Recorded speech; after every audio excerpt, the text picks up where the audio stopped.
Hello everyone, welcome to our series dedicated to uplifting the voices of Black women and their healthcare journeys.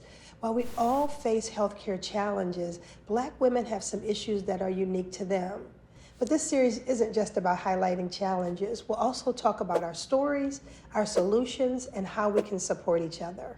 In today's video, we're diving deep into the personal stories of an amazing group of Black women.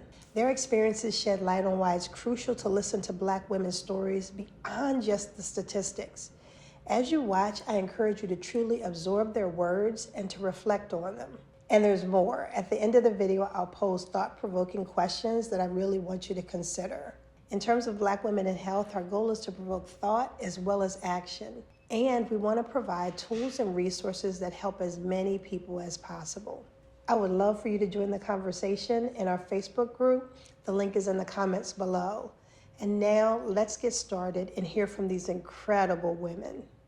There have been few situations in which I felt the fact that I was a Black woman impacted the quality of healthcare that I received. And I'm going to be just very transparent.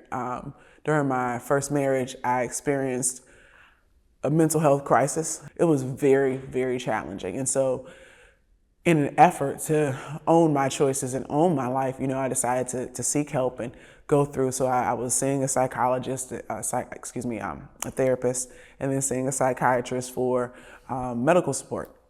And the process of talking to her about different prescriptions, how they were impacting me, I decided to become an expert in my own mental health. I researched every prescription that I was given. And when I would go back and say, I'm not going to take this, these are the reasons why I'm concerned about it, the looks that I received, I think she knew well enough not to say certain things at this point, but the looks that I received, they were very disrespectful.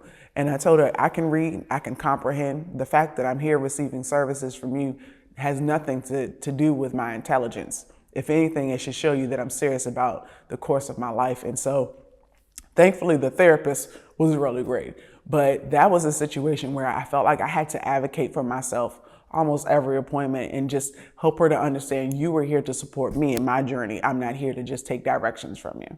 Negative experiences, I would say the big one was when back in August of 21, I had a blood clot. Went to the hospital, they assumed that maybe I was over-exaggerating with the amount of pain that I was in. I was in the waiting room for about 4 hours. When I finally went back, it was very rushed. Oh, you should be fine, we should be able to discharge you. And I was just adamant like something was wrong. And eventually they realized I had a blood clot. Even with that, it was very, you'll be fine, you just need to do this and kind of move on. So going close to the time when they wanted to discharge me, I was having a hard time breathing, still in a significant amount of pain. And the doctor came in and said, that's just your situation. You're going to have to deal with it for a couple of days, but we're still discharging you. And so I had a really negative mindset with just the healthcare profession. But I had a nurse in particular come in and she shared with me and she helped me advocate and said, you don't have to leave. If you're in pain, you need to let them know you're in pain. And so she went the extra mile to do extra testing, to evaluate me and things like that. And turned out that I did have pneumonia on top of the blood clot. I was having some other issues with my lung. And from that moment, again, when I tried to advocate for myself, the doctor was very, you'll be fine, that's part of the course. And so right there told me that they're not listening to you. They don't want to hear what you have to say because what they say trumps it, regardless of how you're feeling. And if you go home and something happens, hopefully you can make it back, was the message that I got. I always say equal opportunity is in the mind. And so I come with my experiences, my assumptions that over time have been confirmed, that showing up as a Black woman, I do not feel like I get the quality of care that my white counterpart would get. And I say that with a mirrored image of an injury that I worked for a federal contractor and I broke my ankle. And I saw the x-ray and I would have swore that it was mine, but it was a white male's x-ray. And when we talked about the experience, we had two totally different experiences. He had immediate care. He had surgery the next day. I was in an external fixator for 9 days. It was delayed. I had to threaten suit that they were delaying quality of care and use terminology that strongly advocated for myself in a situation that was immediate. I had a trauma fracture. Only a trauma doctor would deal with it. For our only hospital could have sent me to Johns Hopkins or another Baltimore hospital that the other person went to. That's one situation I confirmed that. I was like, we went around the same times, got totally different care. I've had birthing stories where, again, I share my story and my white female counterpart will say, oh, well, I had that same condition, but the quality of care doesn't match. And so that led me to go, no, these aren't just assumptions. There's a huge problem within how we get treated, how we get viewed, and how do we deal with that? How do we show up and solve that problem when it's not what I would call overt? It's not someone saying, oh, you're Black and you're getting this quality of care.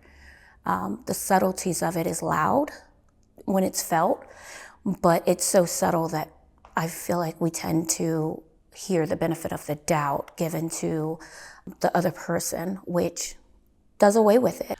I definitely feel in healthcare settings that I'm often treated differently. I believe that, especially with the fibroids, I was given the most aggressive option first.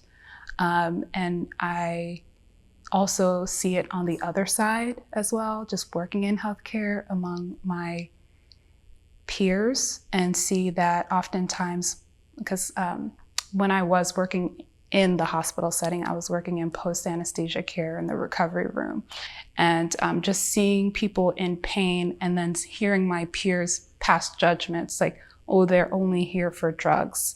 Oh, they can't be in that much pain if they're on the phone talking to their sister or whoever. Not believing Black women's pain.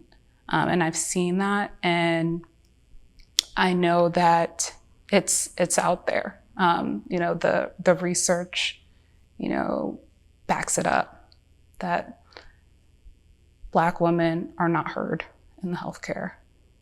So I have a story about my fertility journey just in general. When I was first seeking answers because I wasn't getting pregnant after I had gotten married, I talked to my doctor and my doctor referred me to a GYN. I had went to the same GYN that did my surgery when I was 19. I had a tumor on my ovary. When I went to that doctor, I had told her that I was having some concerns that maybe my tubes were blocked because of the surgery that she did on me. She told me that there was nothing to worry about. That was probably the last test that she would run, and that it wasn't a concern of hers at all. So she ordered a couple of more tests. My husband, who was a white man, was in the car waiting. He decided to come into the appointment with me just because I had more tests to run. Once he came into the room with me, she decided to refer me to Shady Grove Fertility. Once I was referred to Shady Grove Fertility, one of the first tests that they did was to see if my tubes were blocked. My tubes were in fact blocked. So had my white husband not been with me, would I have gotten that same care? Would I have even known right now that my tubes were blocked and gone to the next step? So just having someone who actually listened to me and heard me in the first place, I wouldn't even have had to go through that. Squeaky wheel gets the oil. I had to tell the doctor when I was pregnant with my son, and I have SPD, which is symphysis pubis disorder. And basically my bones, my hip bones pop out of socket at 10 weeks.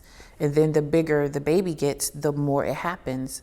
So I can't sit too long. I can't stand too long. I can't lay too long. And I told my doctor this when I first found out I was pregnant. The first 3 visits that I had with him, I told him, I have symphysis pubis and it's going to show up again. This time around, I would like to apply for short-term disability. My job okayed the short-term disability, but the doctor office wouldn't. And basically he didn't write in my chart anything that I told him about my SPD. So when I was in front of, this African-American female doctor in the same office, she's looking at my charts like, your charts say nothing. All of your charts show that you're healthy. It shows that, you have, gestational diabetes, this, that, and that, but it says nothing, so I can't okay it. And if I didn't know, from working in the medical field, I know my rights. You were supposed to put what I talked to you about in my chart. And because you didn't do that, you have a problem. And I don't mind giving you a problem. And so that's when she changed her mind. And they approved my short-term disability. But I had to say, I know my rights, and you were wrong. Wow, I so appreciate the candor of the women in those videos. But now it's your turn to process. So there's a couple things that I'd like you to jot down. First, I want you to reflect on what was said in that video and write down a couple things, whether there's situations or stories that really stood out to you. And then write down, why did that resonate with you so much? Second, I'd like you to reflect on your own healthcare stories. Take a second to jot down both a good and bad experience with healthcare. And not just a story, also how you felt and what you did as a result of that. And the third thing involves, what can we do about it? I'd like you to jot down your thoughts about what we can do individually and collectively to change the healthcare experience of Black women. One thing I know for sure is that we can't heal what we don't address. That's why it's so important for these Black women and for you to tell your stories of struggle in the healthcare system. Don't forget to join the Facebook group. The link is in the comments. We want to hear your stories and your solutions.